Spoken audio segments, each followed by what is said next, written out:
Hello, and today I'm going to be presenting my presentation on what you need to be a good coach. How should a coach act? Professional. A coach needs to be professional because they need to be able to take control of their athletes without being unprofessional about it. They need to be able to tell them what to do and how to do it if they don't understand. The coach must always be a good coach and set a good example on the athletes. Punctual on arrival. A coach should always aim to be around 15 to 20 minutes early to a session so that they can set up and so that they can see all their athletes on arrival and speak to any parents that have any queries. Being punctual will show the athletes and their parents that the coach is ready and want the best for their athletes. Organised. A coach needs to be organised because they need to be able to have lessons planned ahead so they know what they are doing and explain stuff. They need to be able to keep a register and any of the documents safe so they know who's turned up and who is absent. A coach must be able to have all their sessions planned in advance, but also have backup sessions planned in case the weather is bad and they can't do their sessions. Approachable. A coach needs to act approachable so that parents and athletes can speak to them whenever they want and are confident to go up to them. If a coach wasn't approachable, it wouldn't allow parents to talk about their children to them so the coach can get to know them. Strict. Being strict allows you to take control and shows that you are in control and that you won't stand for anybody messing about and they will get told off if they do mess about. Showing that you are confident shows you are the leader and very serious about working your athletes to their full potential. To be a good coach, you need to lead a good example so your athletes respect you and act the same way as you.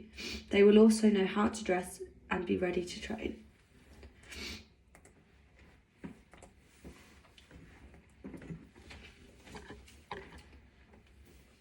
Skills of an effective coach. Confidence. Having confidence is a really good skill for a coach because it allows you to speak clearly and explain everything well to your athletes. If a coach is confident, they'll be able to take the session really well and they will achieve their outcome of the session because they have been confident about what they are coaching. Knowledge. A coach having knowledge of what they're coaching is really good because it allows them to coach their athletes what they know themselves to help them be the best they can. This can also help them to be confident because they know they'll be able to take the session and not mess up. The coach can also give extra tips and demonstrate if anyone needed helping. Patience. Patience is a good skill to have to be a good coach because they're dealing with a lot of different ages and abilities. So you have to be patient and understand that not everyone will get everything first time. So you may have to go through it a couple times before people totally get it. Also, you need to be patient with the athletes when they are messing about because if you lose your temper straight away, they'll continue to do it because they know you get angry. So you need to control and tell them calmly first that there will be disciplines if they carry on messing about. A good listener. Being a good listener is important because you need to answer any questions that athletes or parents are asking. A coach needs to be able to listen to any feedback about their sessions so that they can improve and become a better coach. Being a good listener also allows you to come across as a good coach because everyone will know you're not selfish and listen to other ideas and take any in. Building rapport. Building rapport allows you to make relationships with people easily. This is important so that you can make relationships with your athletes and their parents. If a coach wasn't very good at this, then it would be very hard for that athlete to go up to them for help because they will want to feel comfortable. It also allows coaches to comfortably speak about improvements privately with whoever. Dress code of an effective coach. A good coach would look like they're about to train and look ready. So they would wear tracksuits, sports kit and appropriate clothes that are easy to coach in. To be an effective coach, You want to be centre of attention at all times, so wearing appropriate kit will allow your athletes to know that you are the focal point to always focus on. Having good clothing also sets a good example and culture of your team, so other teams and coaches will know you guys are very serious and a good team overall.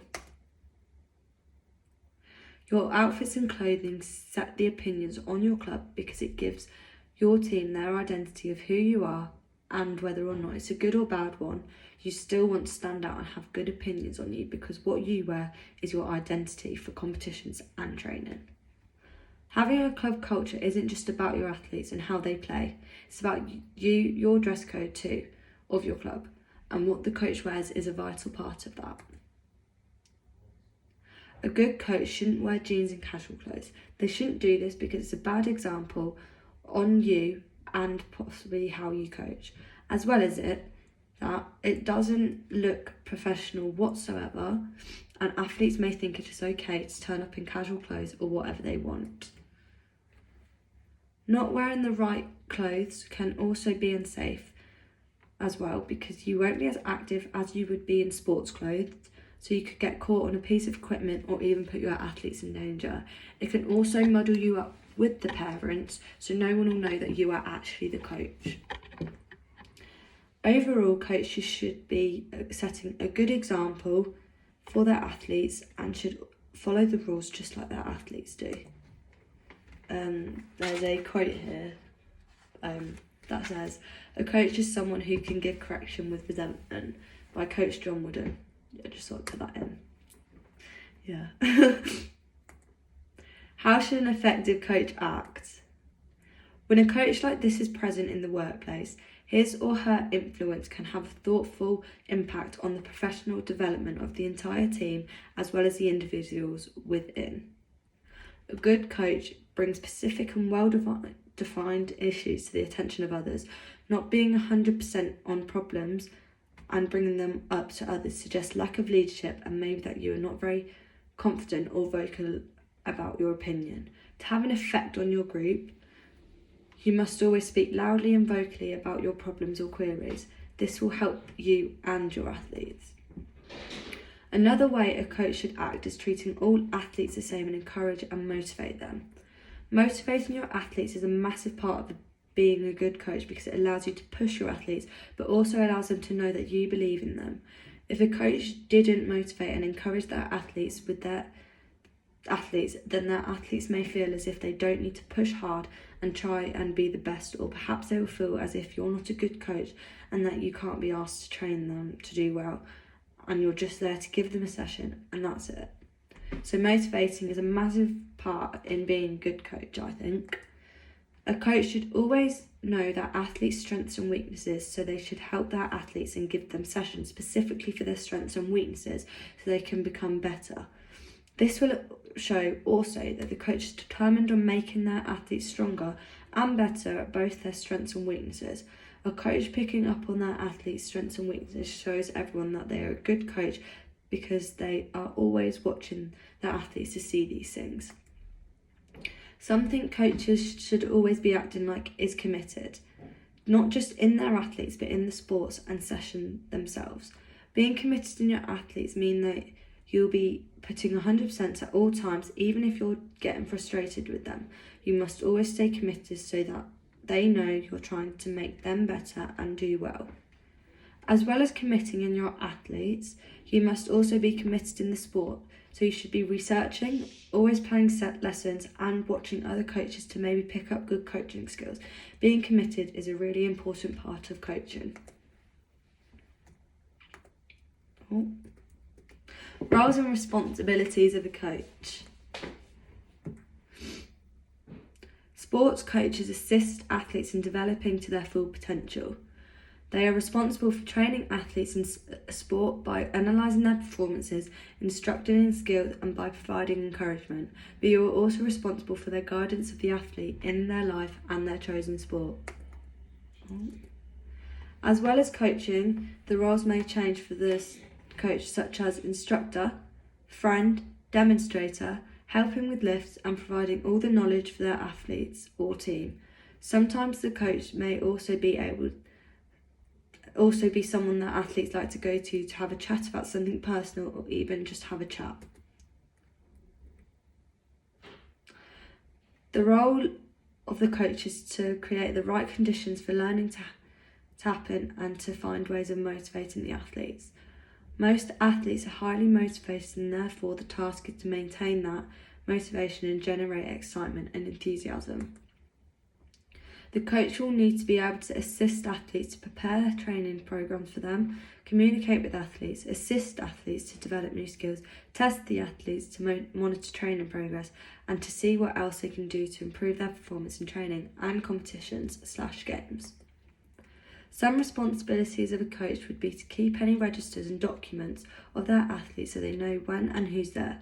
This is very important because they can see who's committed and always turns up, or who doesn't turn up constantly. They can also see who's ill. The coach also needs to keep documents safe that may include stuff about their athletes that their athletes told them privately, and any injuries or medical documents they will need to know about their athletes. The biggest responsibility is keeping your athletes safe and training them to become the best they can.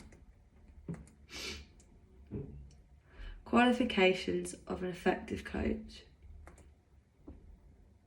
So the first one I've got written down is a diploma in professional coaching practice, and this is a 1-year course. This provides an in-depth knowledge and understanding of the key elements of the coaching profession. The second one is a certificate in professional coaching practice. This is a lot more intense than the diploma. This specific course allows you to learn about coaching tools, techniques and models. And then the last one I think I've got written down is a certificate in advanced coaching practice. This is a 9-month course that focuses on advanced coaching principles and practice. So it's more advanced than the other two, but lasts shorter time because I think you're getting taught it all quicker, I think, possibly, yeah. Okay. As well as having all these qualifications, the coach also needs to have a qualification in their own sports. So for example, if it was an athletics coach, they would need to be qualified in athletics, so you can coach well in athletics. They must be fit themselves and have qualifications in fitness and running. A coach may also need a DBS check if they are working with younger children, because the government need to make sure they are not a danger to children or have a criminal offence. And then there's like a picture of DBS certificate. Okay, it's not loading. Different levels of like a football coach. So like you can start off as you can start off level 1, then certificate in coaching football, UEFA B licence, that's level 3. Then level 4 is UEFA A licence, and then level 5 is a UEFA Pro licence, so that's when you become an actual coach, like a football coach. And then the last one is different pathways and like courses you can just like take to become a coach. So yeah, that's it. Thanks. Okay, bye.